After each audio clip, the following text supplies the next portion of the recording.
A very good morning to you. Thank you for connecting with us on Beyond the Headlines. My name is Benjamin Akakpo. Now, this morning we're talking security-related matters as we discourse on the situation where a pregnant woman, 28-year-old, was abducted and now she's lost her baby, traumatized. Later, we'll be connecting with our Western Regional correspondent, Natalia Kwanza, on that beat. I'll be discoursing about that, among other matters, also including what has been happening in Chereponi, as some members of the New Patriotic Party, vandalized their own party offices up north, or on the back of, the MMDCE nominations by Mr. President. We'll be getting into that and other security-related matters. But we'll also be talking about the president's supposed luxurious travels. We'll be getting in the details of that as we host Okujeto Ablakwa, Honorable Member of Parliament for North Tong. He joins the conversation. Honorable, a very good morning to you. Thank you for joining us. Hi, good morning, Benjamin. Thanks for having me. Right, so I would have you speak up a bit, and I guess my technical people would up the volume so I can hear you much better. But also joining the conversation, we have Adib Sani. Adib is, a security analyst, and he also focuses on matters of foreign affairs. He also joins us this morning. Adib, a very good morning to you, sir. Good morning, my brother. I trust you are well.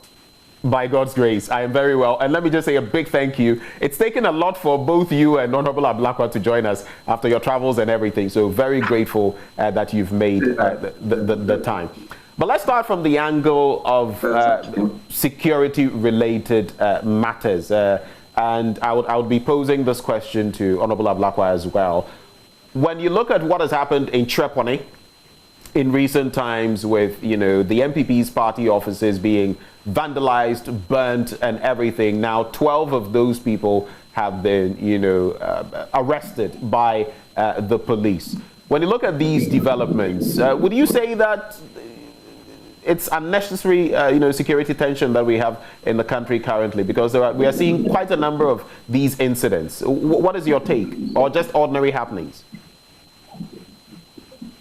Well, first of all, let me say a very good morning to my brother, Honorable Ablakwa.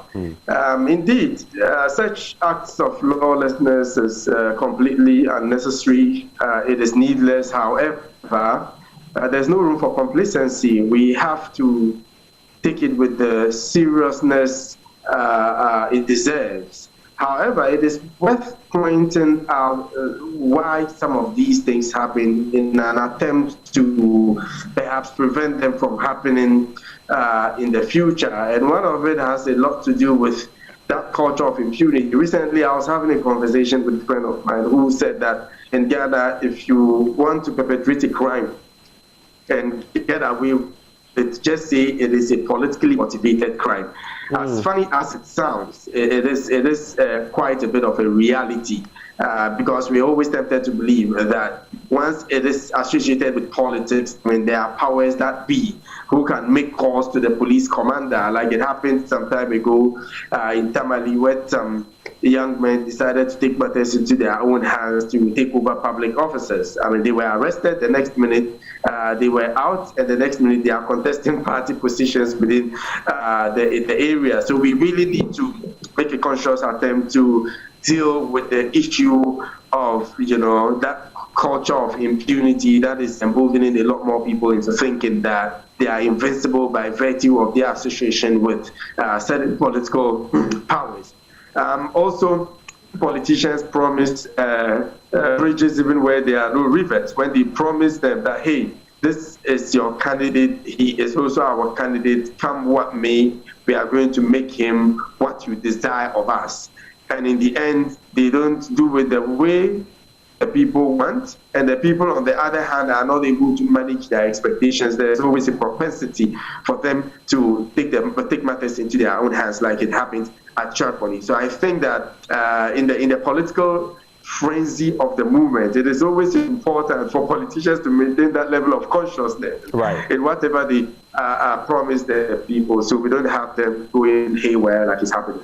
All right. So do you feel that police would I say, hands-on approach when it comes to Dr. Dampare, the acting IGP, and how he's handled these matters so far. We saw Owusu Bempa's issue and how it's been handled so far, though he's been granted bail. Now we see in the Chereponi incident how the police has clamped down on those who are suspected to have been there. Look at the number of officers who went out there. 3, senior police officers, about 70 plus more who went out there and, apprehended these 12 people who are now behind bars. And we've also heard the likes of the local government minister, Dan Botre, say that it doesn't matter that you're a party person. If you've done the wrong thing, you should face the full rigors of the law. And at least we see that happening now.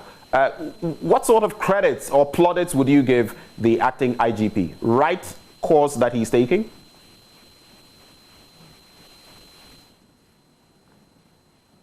Well, absolutely. I mean, anybody who has dealt with the IGP in the past would know he's a no-nonsense person. Before he became IGP, I've had, the opportunity to speak with. I don't know whether my network is allowing me.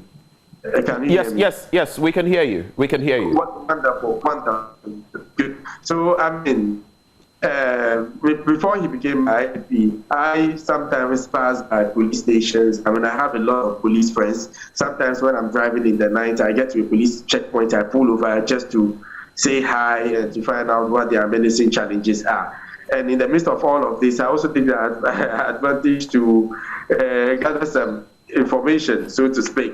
I asked them who they think would be best to serve as IGP after Okombu, and a lot of them mentioned Fibuachi. Then second person who came is Dampare.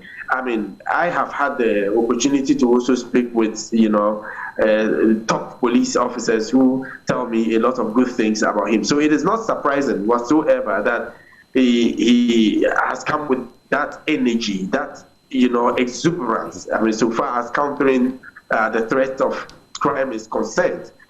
In the past, some of these so-called powerful people do the wrong thing. The next minute, it's either an honorable MP or a minister or someone from the presidency is calling either the regional commander or the metropolitan commander to tell him that, hey, this person you have arrested, he's one of us, so let him go. And usually they just let the person go. But I understand that even if it is Dampare's wife who violates the law, no amount of phone calls would let him give it. So, I mean, this is the kind of policing we want.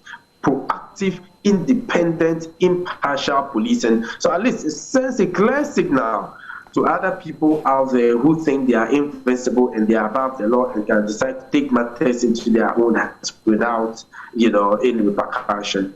Right. Let me move now to Okudzeto Ablakwa, who joins us via the phone lines.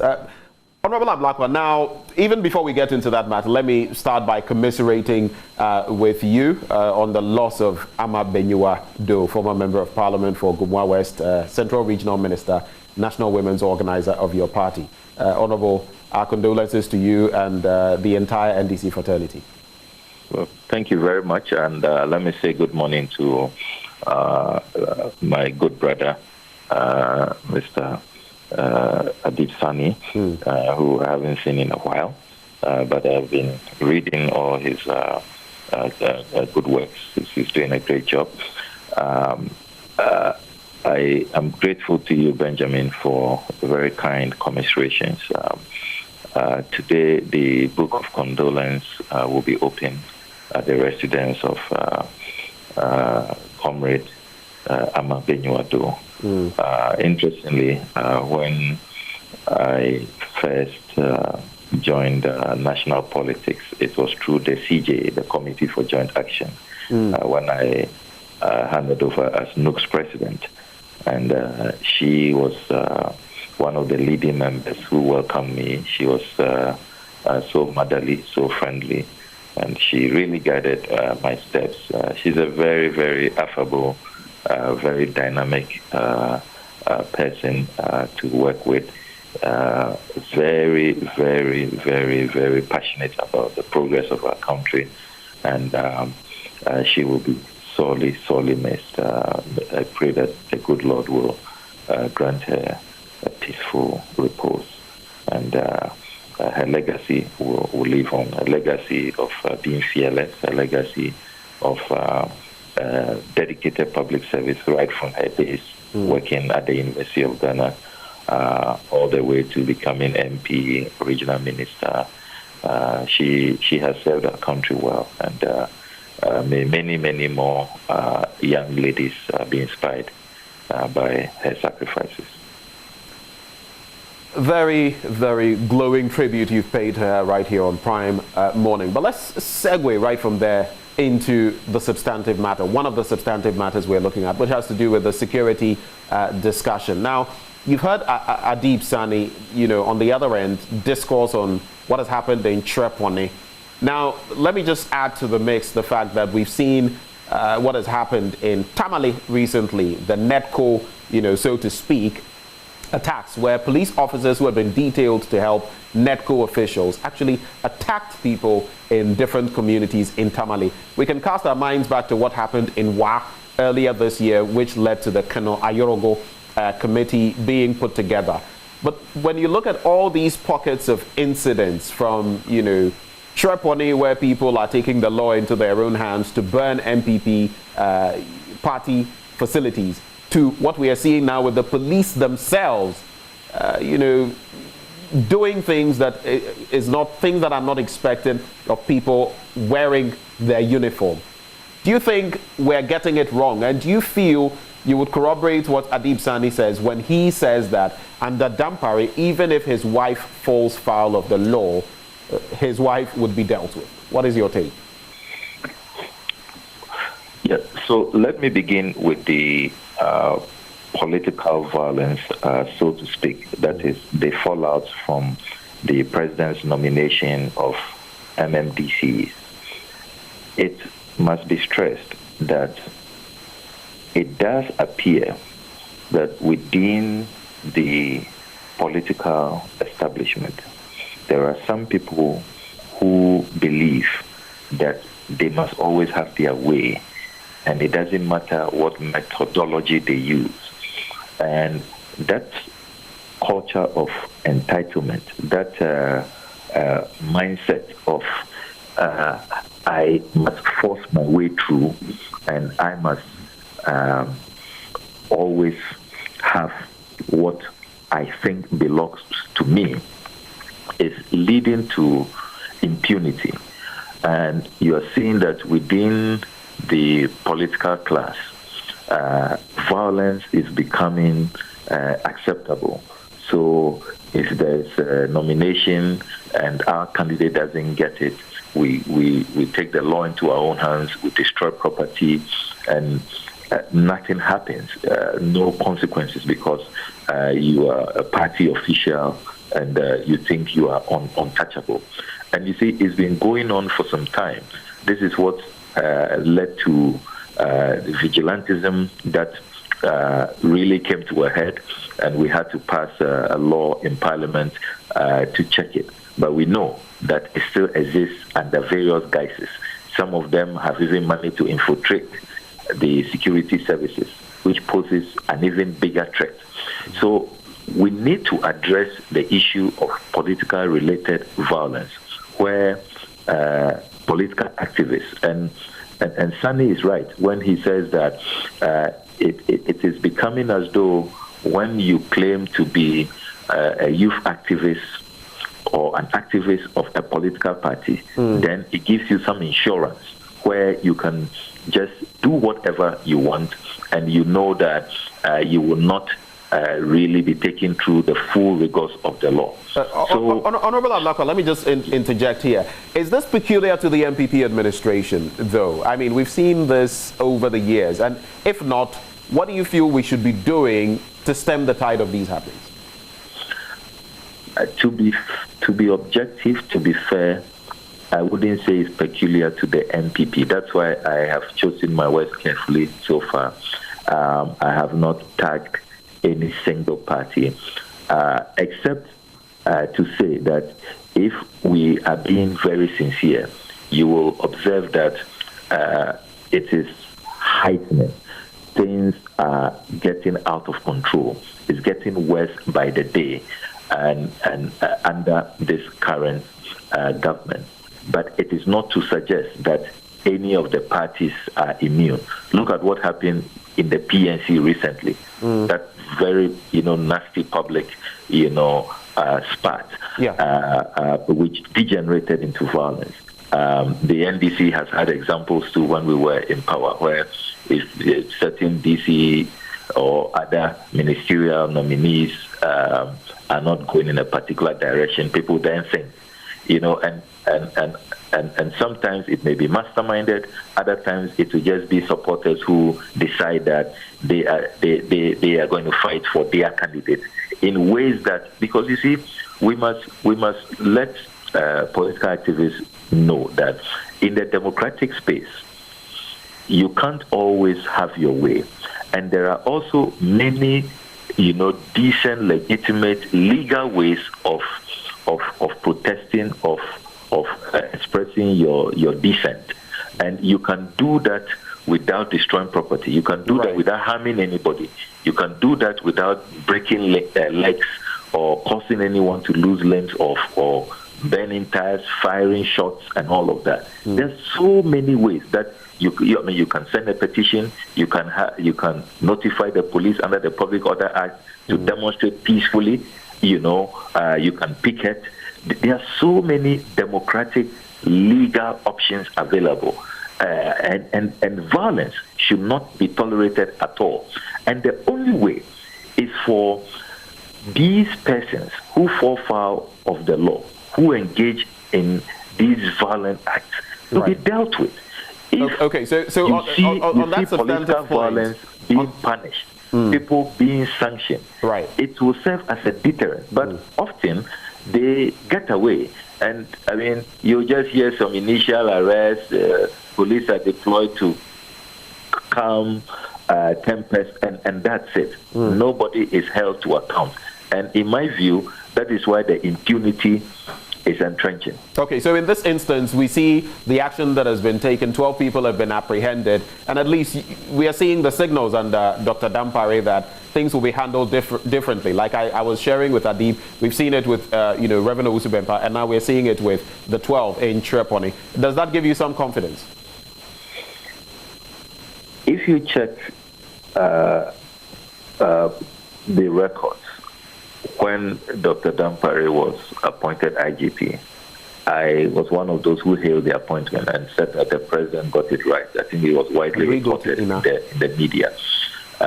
Many people were surprised that you have an MP in another party commending the president from another party for a particular appointment.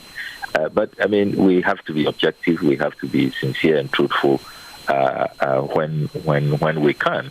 If you look at Dr. Dampare's track record and you look at his reputation, even amongst his peers, and you engage with his peers, and you also look at one's own personal knowledge of him. I have known him for many years, since his days when he worked in various other departments, from close protection to human resources and all of that. And you notice that everywhere he has served, he leaves a strong legacy. This is a man of integrity who has really gone through the ranks, and he has earned every promotion that he has received by dint of hard work, an impeccable reputation. So I have enormous respect for him, and he has started very, very well. He deserves to be commended. I hope that the politicians do not get in his way, and he himself will remain firm and resolute. I'm also hoping that he's confirmed quickly, because you see, when you keep... You're hoping he's confirmed quickly? Yes, when you keep things at the, acting, level for too long, it also kind of, holds people back, and they are always watching, above their shoulders to be sure that people don't get upset that they are stepping on too many. So very quickly, do you feel he's done enough? Do you feel he's done enough to be confirmed anytime soon? Absolutely. Long overdue. I mean, long overdue. He's brought a breath of fresh air, and he is doing things the way we've always wanted it done. A public servant par excellence, and he doesn't care whose ox is God, no discrimination. And some of the things he's done recently, I mean, I don't remember the last time the police service apologized to journalists for, for the Owusu-Bempah incident. You always see them trying to cover up and pretend that it didn't happen. He see how he's interdicted those police officers who engaged in the Tamale, disturbances. So he's no nonsense. He's bringing internal, discipline and initiating reforms. That's clearly the way to go. Okay. So before we talk about the president's travels, and we'll have ample time for that, I just want you two gentlemen, Adib and Ablakwa, to actually just hold on as I engage very briefly our Western regional correspondent, because there's a case of that 28-year-old woman who was abducted, her baby removed from her, and now she's, traumatized.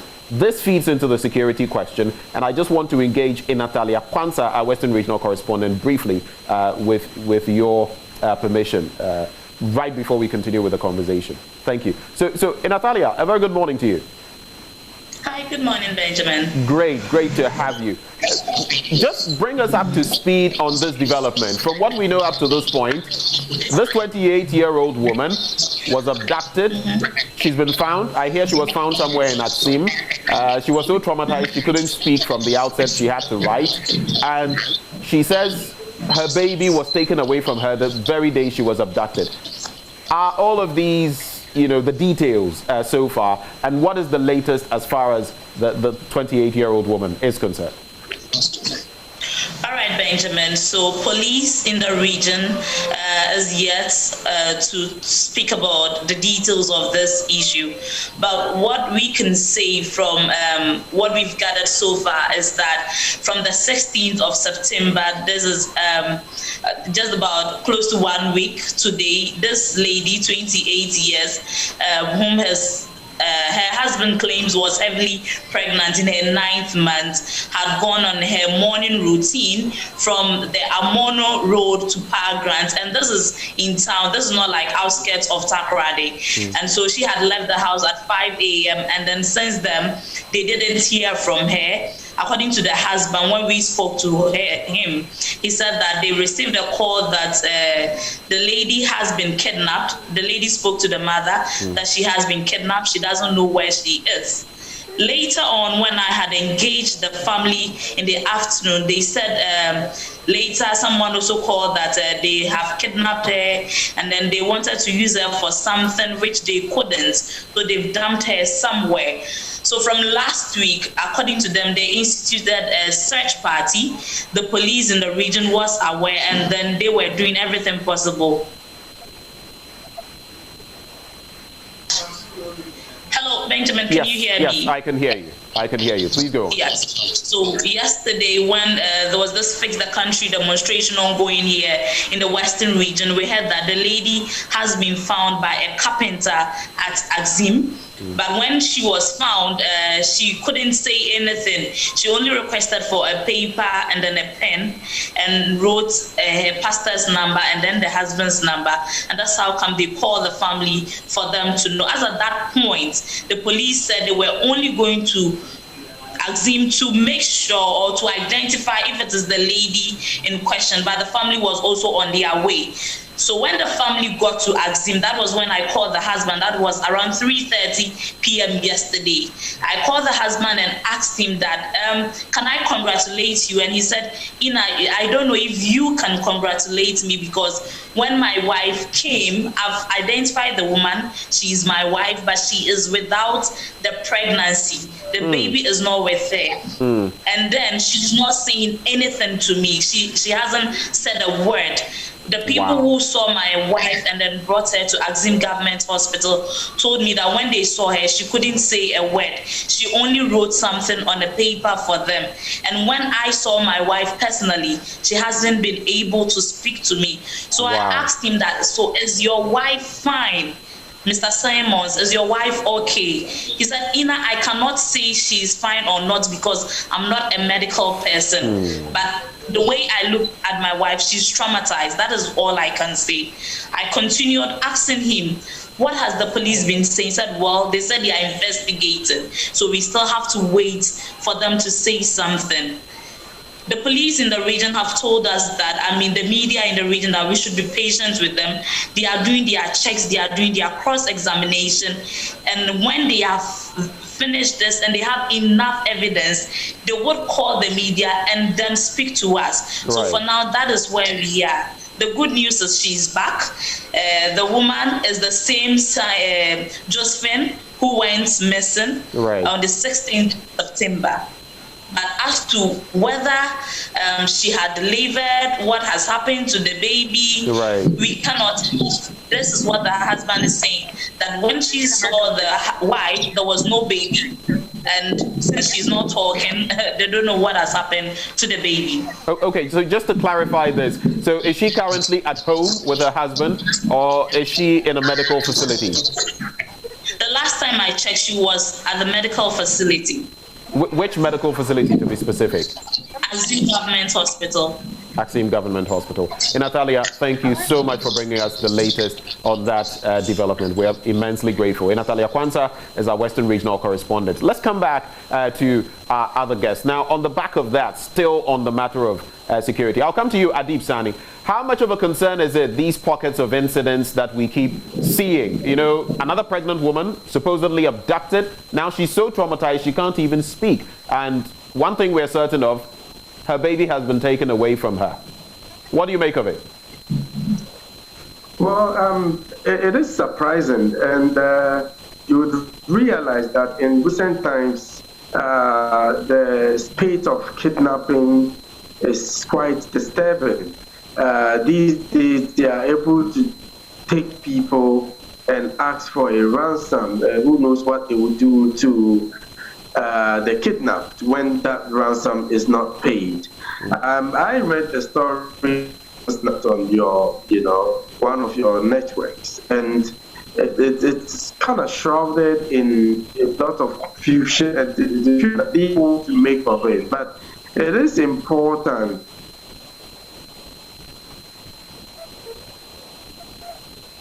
Unfortunately, the connection with Adib has frozen. We're facing some technical challenges. But Honorable Ablakwa, so I'll quickly, if you have a take on this, I'll quickly have you share that with us very briefly as we segue into the conversation about the president's travels. Absolutely. The security situation, particularly organized crime, kidnapping,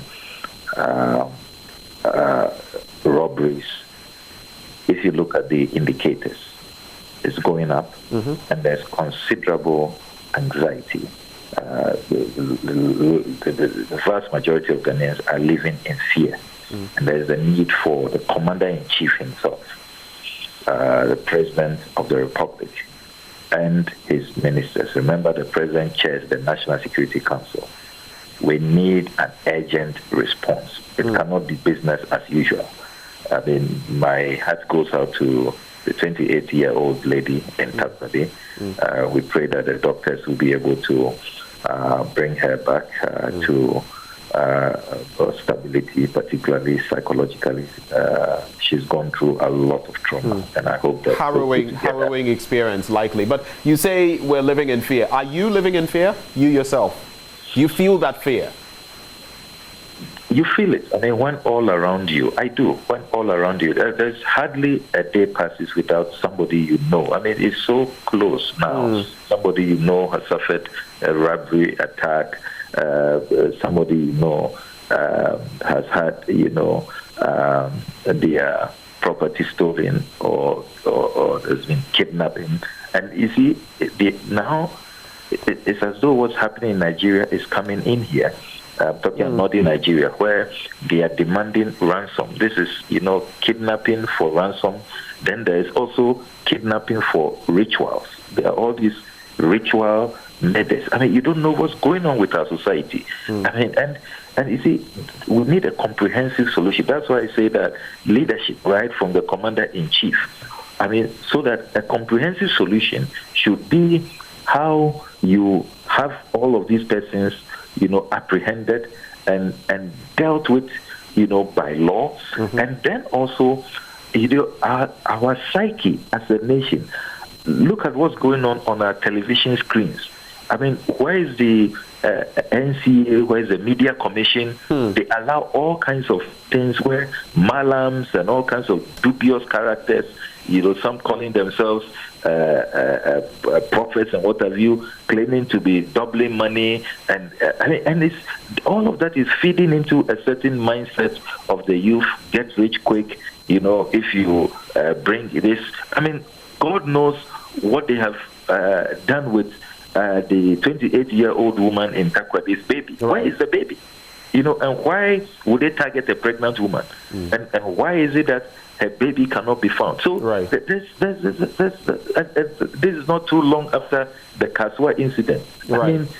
I mean, little children. We even have the Abyssine incident where human beings were hacked to pieces and placed in the fridge. So yes, it all feeds into what you're saying. Yes, so there's something wrong with the society. Right. I mean, we need a national response. We can't just be fighting, thinking that this is in isolation. No, okay. It's all over the place, and we need a comprehensive national response. Honorable, now Adib is back. I'm going to give him a minute just to summarize his thoughts like he was sharing on this particular situation, and then we'll start talking about the president's luxurious travels. Adib, welcome back. So in a minute, can you summarize your thoughts? Can you just land on that situation when it comes to security and this 28-year-old woman? Well, I mean, first things first, we need to follow, protocol. In as much as time is of the essence when dealing with a case like this, it is also imperative that she's in the right state of mind. Right. So we can make the best out of the situation. If not, she'll be incoherent, and it might mislead the police into going one direction when it's supposed to be the other direction. So I think there's the need for a great deal of tact. But I mean, like Honorable put it, we need to deal with the fundamental issues. My focus goes beyond just someone perpetrating the crime and getting caught. I am very much tuned to prevention. So we need to put it up to all of these so-called malams and pastors and fetish priests and priestesses parading themselves on TV and on radio saying they double money and all that, because it's pushing a lot of the youth into thinking that the only way out is to go that direction rather than work and earn. I mean, recently I employed a young man who has been pestering me for weeks after weeks.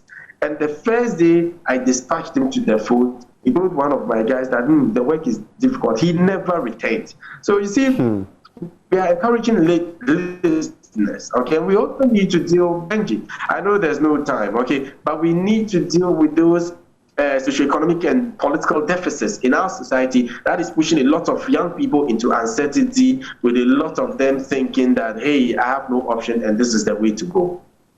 Adib, thank you for making that point very briefly. Now, Honorable Ablakwa, we have the situation, and you've brought it to the fore for a third time within a number of months.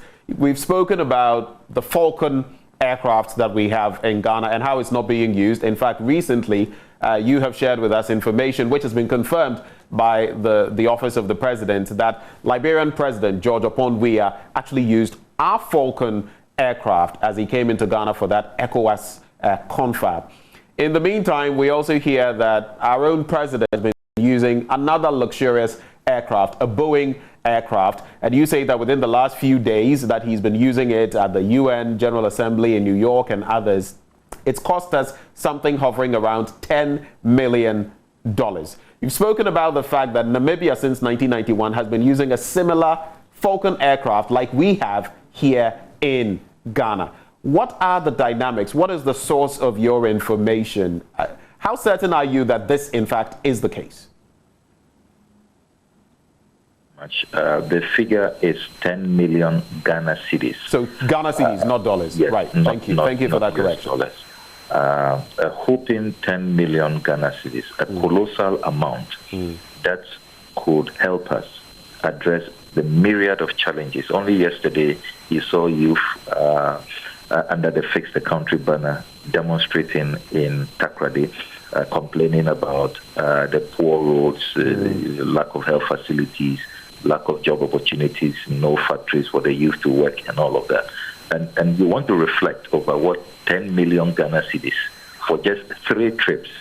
The first one to the French Africa Summit in May, and then his recent trips to the UK, Germany, and then the current one to the United States of America. If you put the conservative estimates together, we are spending not less than 10 billion Ghana cedis.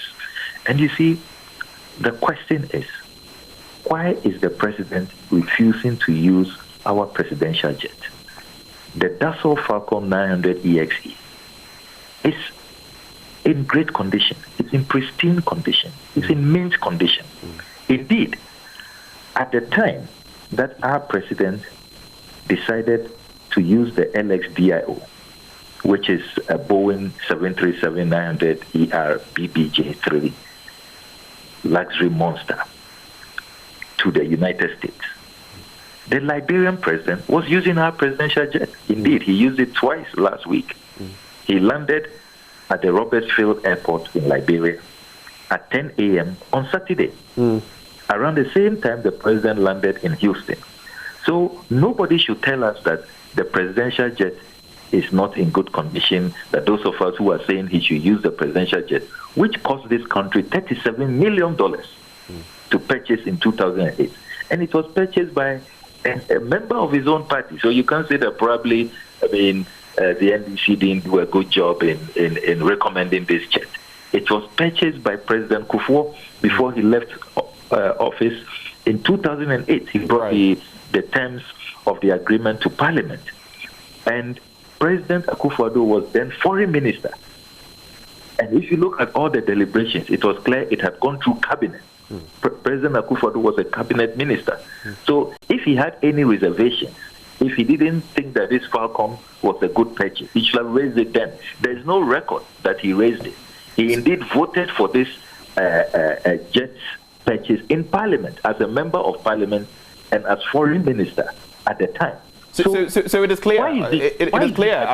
Ablakwa, it is clear that the right processes were followed. This is, the quality of the Falcon aircraft is not in question. But as you've spoken about filing another urgent question in Parliament, we know what happened the first time when he did this on the back of similar travels, and the Finance Ministry was not able, I should put it, to facilitate you with the sort of information you needed. What do you think is going to be different this time around?